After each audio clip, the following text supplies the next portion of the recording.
Pada kesempatan kali ini, saya akan membacakan Anda sebuah buku dengan judul Six Thinking Hats, Kelola Rapat Lebih Baik dan Buat Keputusan Lebih Cepat, oleh Edward de Bono. Karya klasik mengenai rapat dan pembuat keputusan.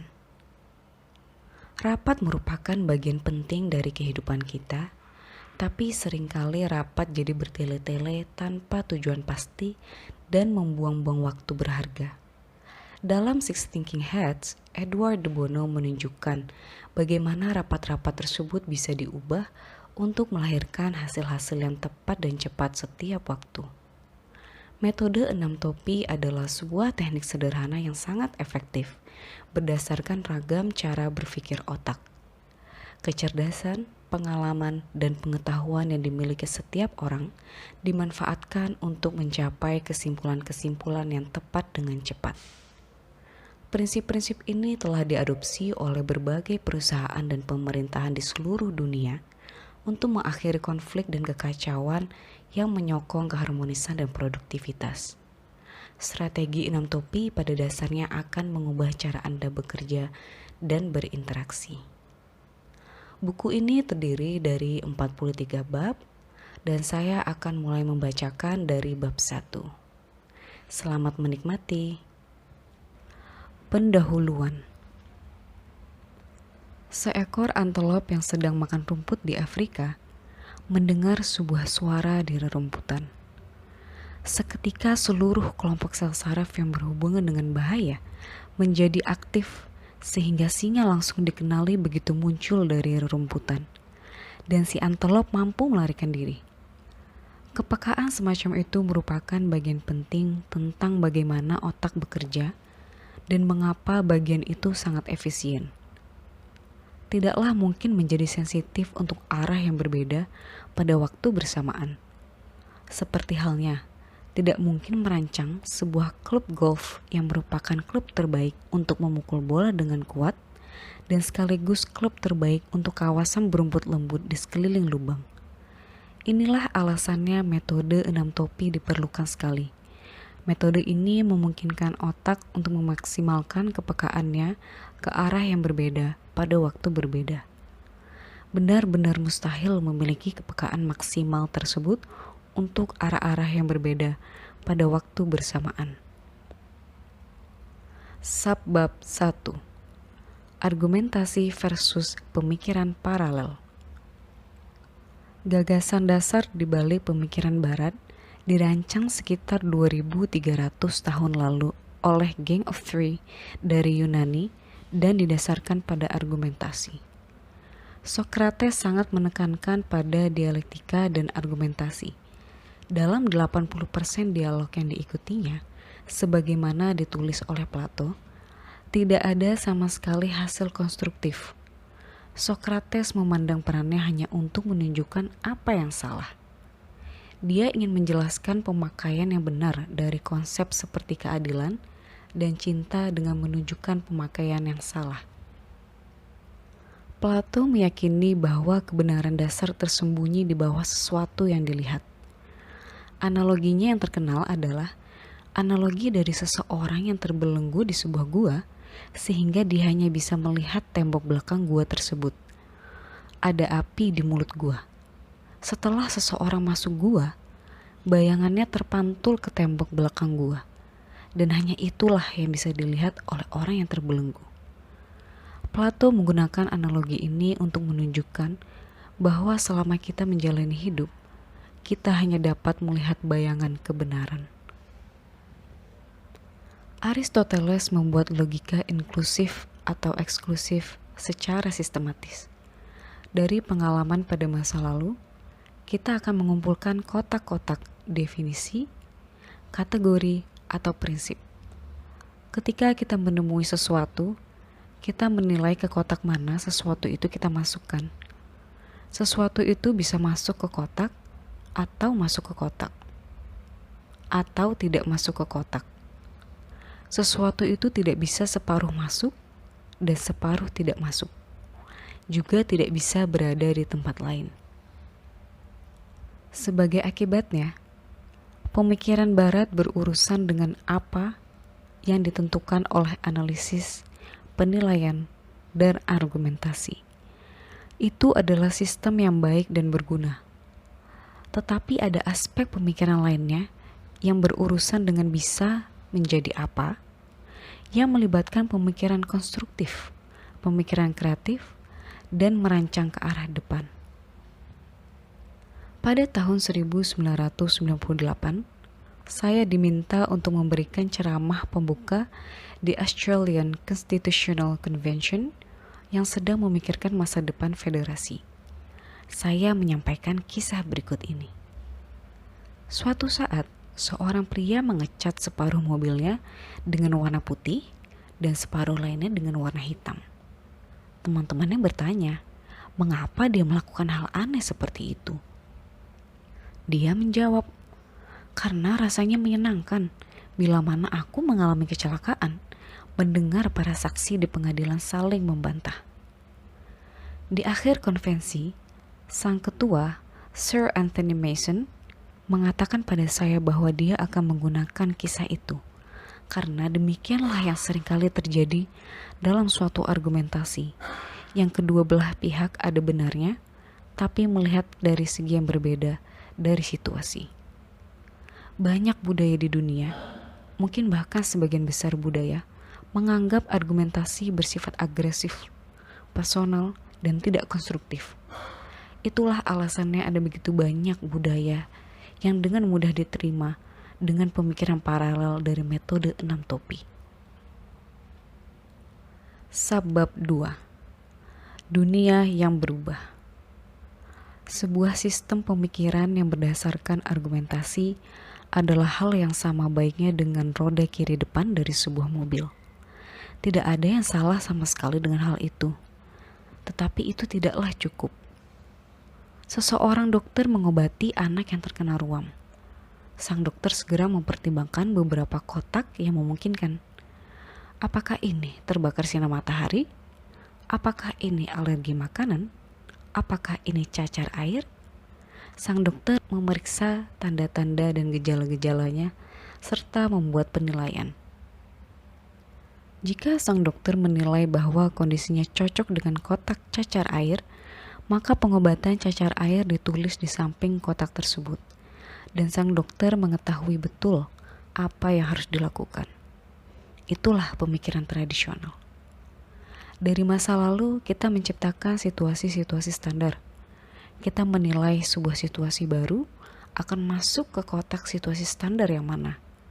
Begitu kita membuat penilaian ini, arah tindakan kita menjadi jelas. Sistem semacam itu berfungsi sangat baik di sebuah dunia yang stabil. Dalam dunia yang stabil, situasi-situasi standar dari masa lalu masih berlaku. Tetapi dalam dunia yang berubah-ubah, situasi-situasi standar bisa tidak berlaku lagi. Rupanya sudah tidak cukup hanya menilai arah kita ke depan. Kita perlu merancang arah kita ke depan. Kita perlu memikirkan bisa menjadi apa, tidak sekedar apa. Namun tradisi dasar dari pemikiran barat atau pemikiran lainnya tidak memberikan model sederhana dari pemikiran konstruktif. Itulah tepatnya yang diberikan metode 6 topi. Subbab 3. Apakah pemikiran paralel? Ada sebuah rumah desa yang besar dan indah. Satu orang berdiri di depan rumah itu. Satu orang berdiri di belakang rumah. Sedangkan 2 orang lainnya berdiri di setiap sisi rumah. Keempatnya memiliki pandangan yang berbeda dari rumah tersebut. Keempatnya berdebat bahwa pemandangan yang dilihat masing-masing mereka adalah pemandangan yang benar dari rumah itu.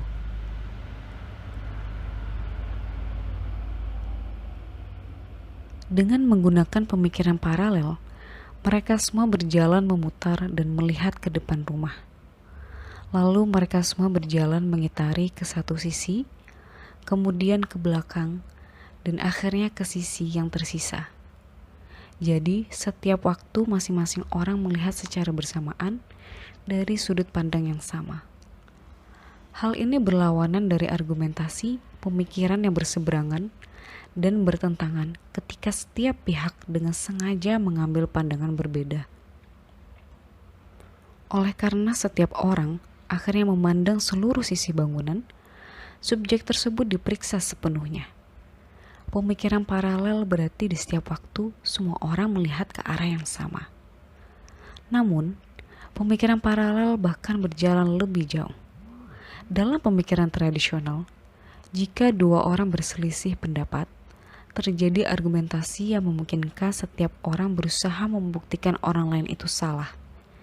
Dalam pemikiran paralel, kedua pendapat sekalipun bertentangan dianggap sama. Jika nantinya perlu sekali untuk memilih di antara pendapat yang berbeda tersebut, maka upaya untuk memilih dilakukan pada saat itu. Jika tidak bisa dibuat sebuah pilihan, maka rancangan harus mencakup kedua kemungkinan yang ada. Penekanannya selalu untuk merancang arah ke depan. Subbab 4. Arah dan topi. Intisari dari pemikiran paralel adalah di setiap waktu, semua orang melihat ke arah yang sama. Tapi arah tersebut dapat diubah. Seorang penjelajah mungkin diminta untuk melihat ke utara atau melihat ke timur. Itulah label arah yang standar. Jadi kita perlu beberapa label arah untuk pemikiran. Arah-arah berbeda apa saja yang para pemikir bisa diajak untuk melihatnya? Disinilah kegunaan topi-topi. Dalam banyak budaya, sudah ada asosiasi kuat antara pemikiran dan topi pemikiran. Nilai dari topi sebagai sebuah simbol adalah menyatakan peran. Orang-orang dikatakan mengenakan topi tertentu. Keuntungan lainnya, topi dapat dikenakan atau dilepaskan dengan mudah. Topi juga terlihat bagi semua orang di sekitar. Untuk alasan-alasan itulah, saya memilih topi sebagai simbol untuk arah-arah pemikiran. Meskipun topi-topi dalam bentuk fisiknya kadang digunakan, topi-topi di sini biasanya bersifat imajiner. Namun, poster bergambar topi yang ditempel di dinding ruang rapat seringkali digunakan sebagai pengingat akan arah-arah tersebut. Ada 6 topi berwarna yang dapat disamakan dengan 6 arah pemikiran, yaitu putih, merah, hitam, kuning, hijau, dan biru. Subbab 5. Arah, bukan penjabaran. Sangatlah penting untuk memperhatikan bahwa topi-topi adalah arah dan bukannya penjabaran akan apa yang telah terjadi. Ini bukan tentang setiap orang mengatakan apa yang mereka kehendaki, lalu topi-topi dikenakan untuk menjelaskan apa yang telah dikatakan. Ini tentang perencanaan untuk berpikir dengan arah pemikiran itu. Mari kita mengenakan sebentar topi berpikir putih di sini. Berarti dengan sengaja berfokus pada informasi. Setiap orang sekarang berusaha memikirkan informasi yang tersedia, informasi yang dibutuhkan, pertanyaan yang perlu diajukan, cara lain memperoleh informasi, dan sebagainya. Saya ingin topi merah Anda dipakai untuk hal ini. Berarti permintaan khusus untuk menggunakan perasaan, intuisi, dan emosi terhadap suatu persoalan tertentu. Itu topi berpikir hitam yang bagus. Sekarang mari kita mengganti dengan topi berpikir kuning. Dalam hal ini, istilah topi hitam menggambarkan pemikiran yang kelihatannya bersifat hati-hati dan menunjukkan kesulitan-kesulitan yang mungkin terjadi. Tapi tujuan utamanya adalah meminta dan mengganti ke arah pemikiran topi kuning, yaitu manfaat, nilai, dan lain-lain. Amatlah sangat penting untuk memahami perbedaan antara penjabaran dan arah. Penjabaran berurusan dengan apa yang telah terjadi, sementara arah berurusan dengan apa yang akan terjadi. Saya ingin Anda melihat ke arah timur. Sangat berbeda dengan Anda telah melihat ke arah timur. Saya ingin Anda memasak telur kocok. Sangat berbeda dengan saya lihat Anda telah memasak telur kocok. Subbab 6. Bukan kategori orang-orang. Bisa saja membuat tes-tes untuk menentukan apakah seseorang bertipe A atau bertipe B, atau pembedaan deskriptif lainnya yang serupa. Para psikolog selalu melakukan hal itu. Kesulitannya adalah, begitu orang-orang dimasukkan ke kotak-kotak, mereka cenderung tetap berada di sana. Lagi-lagi, itulah contoh dari apa, bukannya bisa menjadi apa. Dalam suatu perlombaan, seseorang yang kurus biasanya akan mengalahkan seseorang yang gemuk, dalam kurung apa. Tetapi jika orang gemuk belajar naik sepeda, maka orang gemuk akan mengalahkan orang yang kurus, dalam kurung bisa menjadi apa. Ada godaan yang sangat besar untuk menggunakan topi-topi guna menggambarkan dan mengelompokkan orang-orang. Seperti, dia topi hitam, atau dia termasuk orang bertopi hijau. Godaan itu harus dilawan.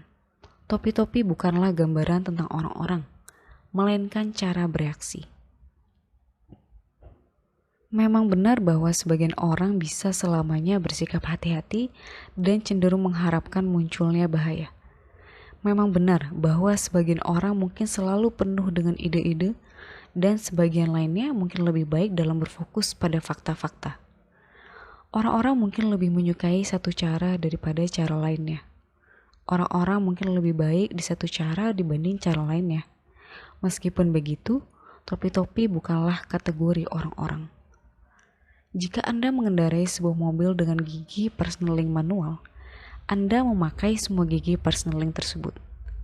Pada mesin mobil Anda, semua silinder beroperasi. Topi-topi adalah arah pemikiran. Setiap orang harus mampu dan terampil melihat semua arah. Untuk alasan-alasan itulah pemakaian topi sebagai label bersifat membahayakan karena hal itu menghancurkan seluruh maksud dari sistem yang bisa dilihat setiap orang di setiap arah. Subbab 7. Perhatikan pemakaian topi-topi berpikir. Jika orang-orang mengatakan kepada saya bahwa mereka selama ini menggunakan metode 6 topi, saya kerap bertanya bagaimana mereka memakainya dan mendapati bahwa terkadang mereka menggunakannya dengan salah. Dalam sebuah rapat, seseorang telah dipilih sebagai pemikir topi hitam, orang lain sebagai pemikir topi putih, dan sebagainya. Mereka kemudian mempertahankan peran itu selama berjalannya rapat. Cara itu benar-benar berlawanan dari bagaimana sistem itu seharusnya digunakan. Maksud dari pemikiran paralel secara keseluruhan adalah bahwa pengalaman dan kecerdasan semua orang harus digunakan di setiap arah. Jadi, setiap orang yang hadir mengenakan topi hitam pada waktu yang ditentukan. Setiap orang yang hadir mengenakan topi putih di waktu yang lain. Itulah pemikiran paralel dan memanfaatkan semaksimal mungkin kecerdasan dan pengalaman semua orang. Subbab 8. Memamerkan. Banyak orang-orang mengatakan kepada saya bahwa mereka menyukai argumentasi karena bisa memamerkan betapa cerdasnya mereka. Mereka dapat memenangkan argumentasi dan menghancurkan pihak lawan. Hal itu sangat tidak konstruktif, tapi mungkin memang ada kebutuhan manusia untuk memamerkan. Dengan demikian, tindakan memamerkan tidaklah dilarang dalam pemikiran paralel dan metode 6 topi. Seorang pemikir sekarang pamer dengan menunjukkan seberapa banyak pertimbangan yang bisa dia kemukakan dengan mengenakan topi kuning, seberapa banyak pertimbangan dengan topi hitam, dan sebagainya. Anda memamerkan dengan berperan sebaik mungkin sebagai seorang pemikir. Anda memamerkan dengan berperan lebih baik sebagai seorang pemikir dibanding orang lain di rapat. Perbedaannya, jenis tindakan memamerkan ini bersifat konstruktif. Egonya tidak lagi bertalian dengan menjadi benar. Subbab 9. Memainkan permainan. Ada beragam upaya dilakukan untuk mengubah kepribadian orang. Diyakini bahwa jika Anda menunjukkan jenis kepribadian tertentu atau kelemahan, orang itu akan berusaha memperbaiki kelemahannya tersebut. Metode-metode semacam ini biasanya lambat, tidak efektif, dan tidak berguna. Begitu orang ditempatkan ke kotak, atau kategori tertentu, mereka bisa jadi berusaha memperbaiki.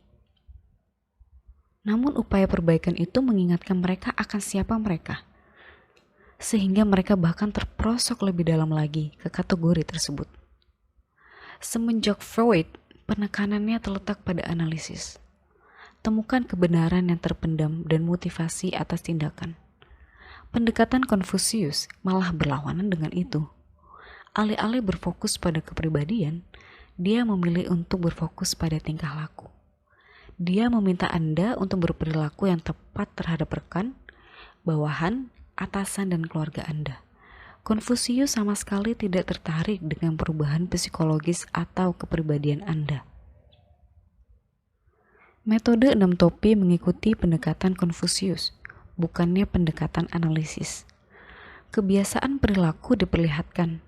Anda mengikuti kebiasaan-kebiasaan itu. Jika Anda agresif, tidak akan ada yang berusaha membuat Anda tidak terlalu agresif. Tapi jika topi kuning digunakan, maka Anda akan menggunakan agresi Anda ke arah tersebut. Dengan langsung menyasar pada perilaku, metode 6 topi jauh lebih bisa diterima, efektif, dan cepat ketimbang metode-metode yang dirancang untuk mengubah kepribadian. Aspek permainan dari 6 topi sangatlah penting. Jika sebuah permainan sedang dimainkan, maka siapapun yang tidak mematuhi aturan permainan dianggap tidak kooperatif. Jika ada pergantian dari topi hitam atau berhati-hati ke topi kuning atau manfaat yang mungkin ada, dan seseorang terus memperlihatkan adanya bahaya potensial, maka orang itu dianggap menolak memainkan permainan. Membujuk orang untuk memainkan permainan adalah suatu kondisi yang sangat berpengaruh untuk mengubah perilaku. Subbab 10. Hasil. Selama bertahun-tahun, hasil dari pemakaian metode 6 topi menjadi kian jelas. Hasil-hasilnya didasarkan pada umpan balik dari banyak sumber dan dimasukkan ke dalam 4 kategori besar yang terangkum di sini. 1. Kekuatan. Dengan metode 6 topi, kecerdasan, pengalaman, dan pengetahuan semua anggota kelompok digunakan sepenuhnya. Setiap orang melihat dan bekerja di arah yang sama. Sebuah magnet menjadi kuat karena seluruh partikel disatukan ke arah yang sama. Kondisinya tidaklah demikian dengan argumentasi atau diskusi terbuka. Dengan mode argumentasi seperti di pengadilan, setiap pihak berusaha memenangkan perkara. Jika satu pihak mengetahui suatu hal yang bisa menguntungkan pihak lain, maka hal tersebut tidak pernah dikemukakan. Tujuannya adalah untuk menang, bukan menyelidiki pokok persoalan secara jujur. Sungguh menggelikan bahwa seseorang harus menahan informasi atau pandangan karena dengan mengutarakannya akan memperlemah argumennya. Sinar matahari yang difokuskan ke satu arah dapat melelehkan logam terkeras. Demikian pula, kemampuan pikiran dari banyak orang yang difokuskan pada suatu masalah dapat menyelesaikan masalah tersebut dengan lebih mudah. 2. Hemat waktu. Optus di Australia telah menyisihkan 4 jam untuk sebuah diskusi penting. Dengan menggunakan metode 6 topi, diskusi itu berakhir dalam waktu 45 menit. Dari segala penjuru, ada laporan tentang jalannya rapat yang menjadi jauh lebih cepat ketika 6 topi digunakan. Rapat-rapat memakan waktu separuhnya. Rapat menghabiskan sepertiga atau seperempat waktu. Kadang seperti di contoh ABB, rapat membutuhkan waktu 1/5 dari waktu rapat biasanya. Di Amerika Serikat, para manajer menghabiskan hampir 40% dari waktu mereka di rapat. Jika metode 6 topi mengurangi seluruh waktu rapat sebanyak 75%, Anda akan menciptakan 30% tambahan waktu untuk manajer tanpa biaya tambahan apapun.